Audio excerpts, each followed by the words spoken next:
BJP పార్టీలో చేరిన ఈటెల రాజేందర్ పైన టీఆర్ఎస్ మంత్రి జగదీష్ రెడ్డి ఘాటుగా విమర్శలు సంధించారు. మునిగిపోయే నావ బీజేపీలో చేరి ఆయన ఏం చేస్తారు అని ఒక సూటిగా ప్రశ్నించిన సందర్భం కనిపిస్తోంది. ప్రభుత్వ పథకాలను కానీ ప్రభుత్వాన్ని కానీ కేసీఆర్ విధానాలను కానీ విమర్శించే నైతిక హక్కు ఈటెల రాజేందర్కు లేదని ఒక అభిప్రాయాన్ని వ్యక్తం చేసిన పరిస్థితి కనిపిస్తోంది. మొదటి నుంచి కూడా ఈరోజు ఆయన బీజేపీలో చేరారంటే ఆయన ఎజెండా ఎలా ఉందో అర్థం కాని పరిస్థితిలో ఉంది అని ఒక అభిప్రాయాన్ని వ్యక్తం చేసిన పరిస్థితి కనిపిస్తోంది. ఆయన మీడియాతో మాట్లాడుతున్నారు. ఈటెల రాజేందర్ మీద విమర్శనాస్త్రాలు ఎక్కువ పెడుతున్నారు. ఆయన ఏం మాట్లాడుతున్నారో ఒకసారి ఆయన మాటలోనే విందాం. మీడియా మిత్రులందరూ నమస్కారం.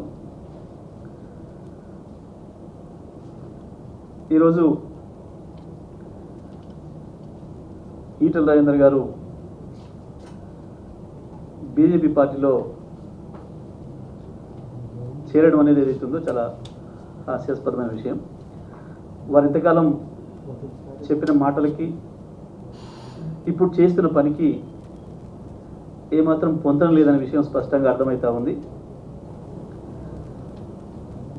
టీఆర్ఎస్లో ఏదో నియంతృత్వం ఉందని, తనకి ఇక్కడ ఏదో ఇబ్బంది అయిందని చాలా రకాల మాటలు చెప్పింది. కానీ ఇవాళ ఆయన హిట్లర్ వారసుల వద్ద చేరి నేను నియంతృత్వం మీద పోరాటం చేస్తా అని చెప్పడం అంటే అది నేతి బీరకాయలో నెయ్యి వెతకడము లేదా దయాలు వేదాలు వినిపించినట్టు కావడం తప్ప ఇంకోటి కాదు. వాస్తవానికి టీఆర్ఎస్లో ఉన్నప్పుడు ఆయనకు జరిగిన ఇబ్బందులు పెద్దగా ఏం లేవు. అంతగా టీఆర్ఎస్ నుంచి వెళ్ళిపోయేంతనో టీఆర్ఎస్ విమర్శించేంతనో సఫకేషన్ కూడా ఏమీ లేదు. ఏదైనా చిన్న తేడాలు వచ్చినప్పుడు కూర్చొని మాట్లాడడానికి అవకాశాలు ఉండే, జరిగిన విషయాల పట్ల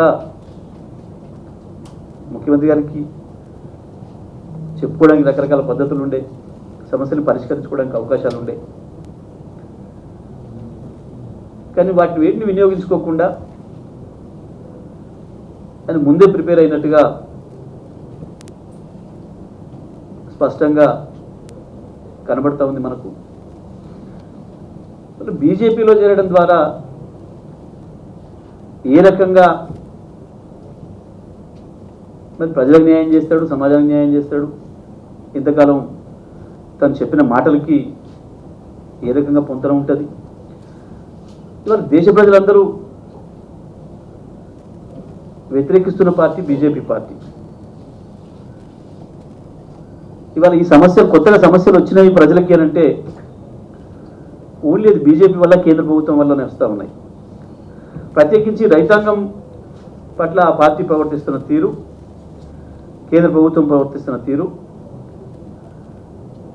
రైతు వ్యతిరేక చట్టాలని తెచ్చిన సందర్భం, నిన్నగాక మొన్ననే ఇవి నల్ల చట్టాలు, రైతాంగానికి తీరని ద్రోహం చేస్తున్న చట్టాలు, రైతులను అడ్డువిరుస్తున్న చట్టాలు అని చెప్పిన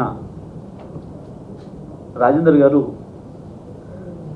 మరి వాళ్ళు ఏం మార్చుకుంది బీజేపీ కేంద్ర ప్రభుత్వం అని చెప్పి ఆ పార్టీలో చేరుతున్నారో సమాధానం చెప్పాలి.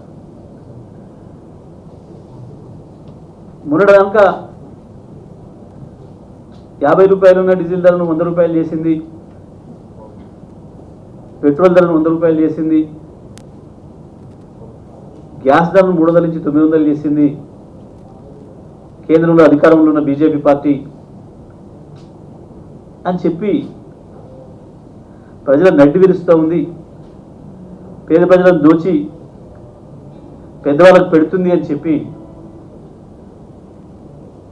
రాజేందర్ గారు ఇవాళ మరి ఏ రకంగా బీజేపీలో చేరుతున్నారో, దాన్ని చేయడం ద్వారా ప్రజలకు ఏ రకమైన న్యాయం చేస్తారో,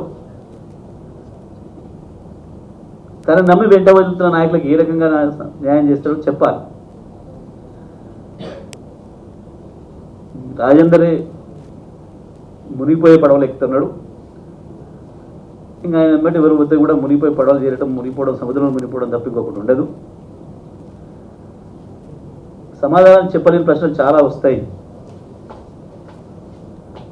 ఎందుకంటే వాళ్ళ దేశమంతా బీజేపీ పార్టీని ఒక విలన్గా చూస్తూ ఉంది. ప్రత్యేకించి రైతు చట్టాలు కావచ్చు, ఆ తర్వాత కోవిడ్ విషయంలో ప్రభుత్వం చేస్తున్న పనులు కావచ్చు. మోడీ గారు వచ్చిన తర్వాత ఈ దేశంలో ఉండే పేద ప్రజలకి, ఈ దేశంలో ఉండే దళితులకు, గిరిజనులకు, బడుగు బలహీన వర్గాల ప్రజలకు సంబంధించి ఒక్కటంటే ఒక్క పథకం తెచ్చిందా? ఏం చెప్పగలరు? ఈ దేశంలో 85% పైగా ఉన్న ఈ వర్గాల ప్రజలకు సంబంధించి ఆ పార్టీ చేసింది ఏంది చెప్పాలి అని చెప్పి పలు సందర్భాల్లో రాజేందర్ గారే ప్రశ్నించారు. మరి వాళ్ళ వాటికి సమాధానం చెప్పాల్సిన బాధ్యత వారి పైన ఉంది. టీఆర్ఎస్ కంటే బీజేపీలో ఏం మెరుగు చూసినాడు? దాని ద్వారా తనకేమన్నా వస్తుందనా, ప్రజలకు ఏమైనా వస్తుందనా, దేని కొరకు చేరినట్టు బీజేపీలో? తప్పకుండా వీటి సమాధానాలు చెప్పాల్సిన బాధ్యత ఉంది.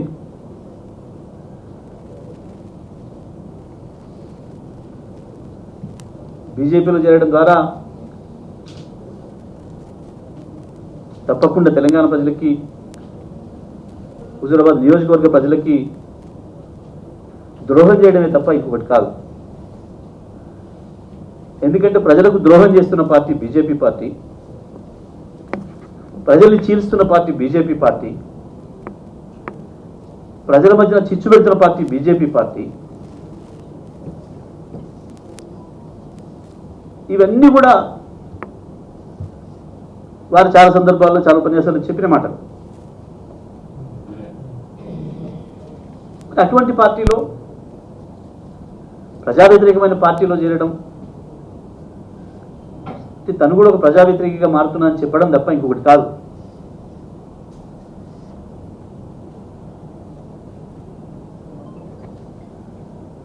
ఇప్పుడు నేను టీఆర్ఎస్ మీద ఏదో విమర్శలు చేస్తా అంటే అంత మించిన తెలివి తక్కువతనం ఇంకొకటి ఉండదు.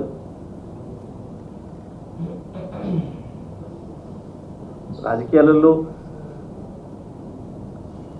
భేదాభిప్రాయాలు సహజం, ఒక ప్రభుత్వం ఉంటున్నప్పుడు సహజమే, కుటుంబంలోనే ఉంటాయి సహజంగా. ఉన్నప్పుడు వాటిని పరిష్కారం చేసుకొని ముందు పోయే విధానం ఉండాలి తప్ప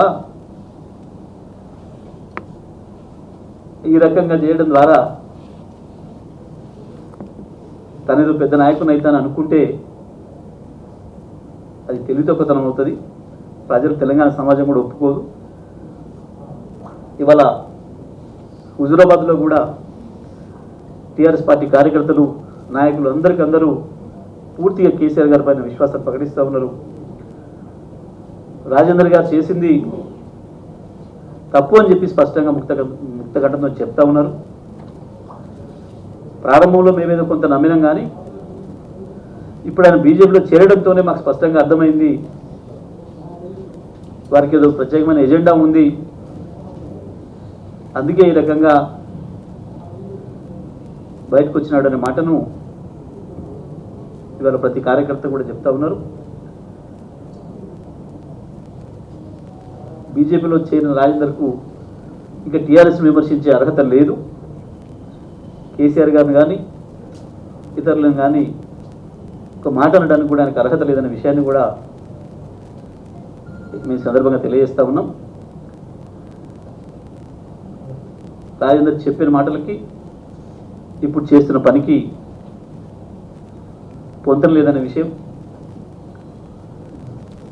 తప్పకుండా బీజేపీతో పాటు మునుగుతున్న పడవ బీజేపీతో పాటు రాజేందర్ కూడా మునిగిపోవడం ఖాయం తప్ప రాజేందర్ను నమ్మి ఎవరైనా పోతే కూడా వాళ్ళందరూ మునిగిపోతారు, వాళ్ళ రాజకీయ భవిష్యత్తు నాశనం అయితే తప్ప ఇంకేమీ ఉండదు అక్కడ.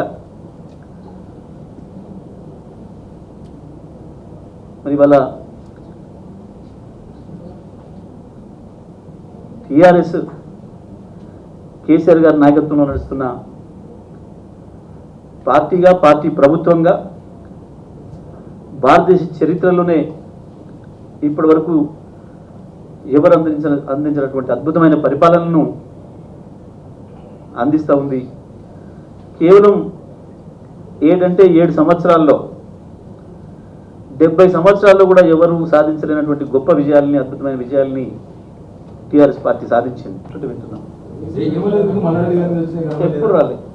ఎప్పుడు రాలే కంప్లైంట్ చూపించండి. చూపించండి మీరు. సొంత పార్టీలు ఏం లేదు, బయట పార్టీ కలిగి అంటుంది. నాకు సొంత పార్టీలు ఉండరు. బయట పార్టీకి ఏం రావు కదా. ఈ గవర్నమెంట్ పోవాలి, గవర్నమెంట్ డిస్టర్బ్ కావాలి. రాజేందర్ను గట్టినే డిస్టర్బ్ చేసి ఆగం చేసారు. ఇంకోటి చేద్దాం అనుకుంటారు.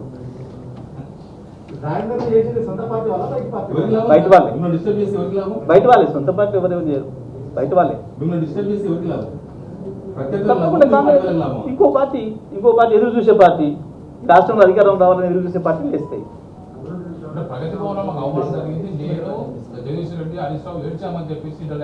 చెప్పలేము. మీరు మరొకసారి చదువుకోండి.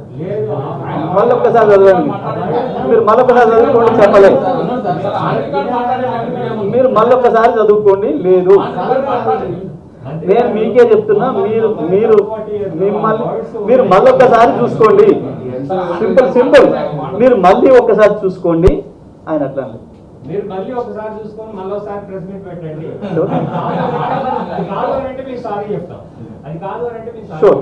ఇప్పుడే తీసుకోనండి. అవతల బయట తీసుకోనండి. ఇప్పుడే.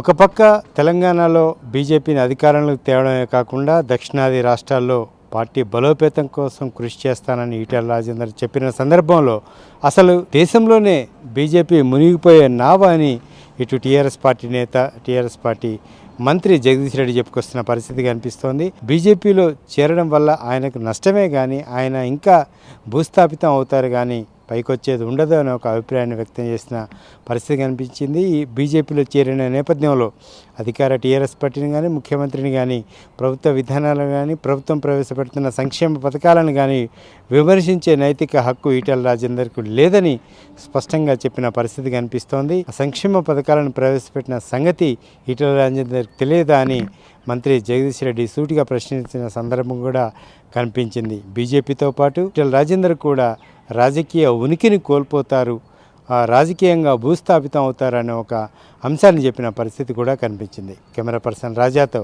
Harikrishna, one India Telugu, Hyderabad.